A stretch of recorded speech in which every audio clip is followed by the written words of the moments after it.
The standard form of quadratic polynomial ax square plus bx plus c abcr। तो इसमें abc को बताना है, abc क्या है इसमें।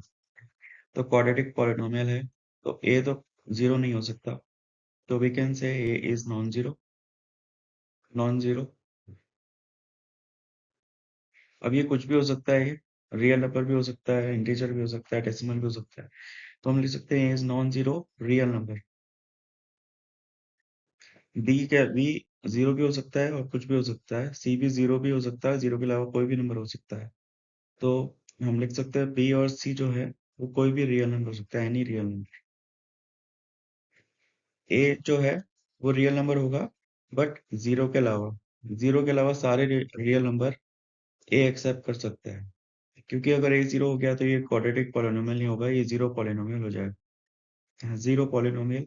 या फिर अगर b और c जीरो नहीं है, b एंड c जीरो नहीं है और a जीरो है, तो ये लीनियर इक्वेशन हो जाएगी, एक लीनियर पॉलिनोमियल हो जाएगा एक bx plus c।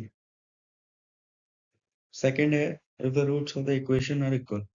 Roots equal होते हैं तो डिस्क्रिमिनेंट जो है D square is equal to B square minus four AC. तो डी की वैल्यू क्या है, डी क्या है, डिस्क्रिमिनेंट है। डिस्क्रिमिनेंट, तो जब रूट्स इक्वल होते हैं तो डिस्क्रिमिनेंट, तो रूट्स कैसे निकालते हैं, minus B plus minus root of D upon two A. तो रूट्स इक्वल हैं जब, तो ये x1 हो गया, तो x1 जो हो गया minus B plus root root D upon two A, और x2 is equal to minus B minus root D upon two A. तो रूट्स इक्वल है, मतलब x1 इक्वल टू x2, तो ये हो जाएगा minus B upon two A, ये cancel हो जाएगा, minus B plus root D is equal to minus B minus root D. Minus B cancel हो जाएगा, two root D equal to zero. यहाँ से डी क्या है, जीरो आ जाएगा। तो जब रूट्स इक्वल होंगे तो डी की वैल्यू जीरो होती है, डिस्क्रिमिनेंट की वैल्यू जीरो होती है जब रूट्स इक्वल होते हैं।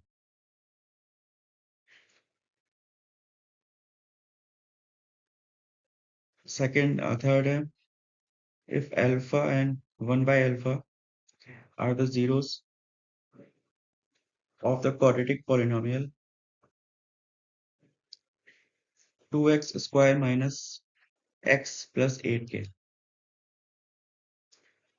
तो अल्फा और beta, one by alpha roots हैं, तो हमें पता है कोफिशिएंट्स के बीच में क्या रिलेशन होता है, alpha into one by alpha. Product of roots क्या होता है, सी बाय ए। सी क्या है, 8k अपॉन ए क्या है, 2। ये ए है, ये सी है, तो ये हो जाएगा 2/8 कैंसिल हो जाएगा, इज इक्वल टू के की वैल्यू आएगी 1/4। थर्ड है, graph of X square plus one will intersect X axis और नॉट। तो यहाँ पे अगर हम A X square plus B X plus C से कंपेयर करें, तो ए वन है, तो ए पॉजिटिव है, तो इसका मतलब जो ग्राफ होगा वो कॉनकेव अपवर्ड्स होगा। पहला पॉइंट। दूसरा, बी जीरो है क्योंकि एक्स का कोफिशिएंट जीरो है और सी वन है। तो पहले डिस्क्रिमिनेंट निकालेंगे, डी क्या है, बी स्क्वायर माइनस फोर इसी, जीरो स्क्वायर माइनस फोर। तो माइनस फोर मतलब जो बी स्क्वायर माइनस फोर इसी है वो लेस देन जीरो है, D is less than zero. तो जब डिस्क्रिमिनेंट लेस देन जीरो होता है तब जो ग्राफ है वो इंटरसेक्ट नहीं करता, तो कॉनकेव अपवर्ड्स होगा, और ये कुछ ऐसा होगा, ये इंटरसेक्ट नहीं करेगा एक्स एक्सिस को और ना ही टच करेगा। तो it will intersect, no it will not intersect, not intersect X axis.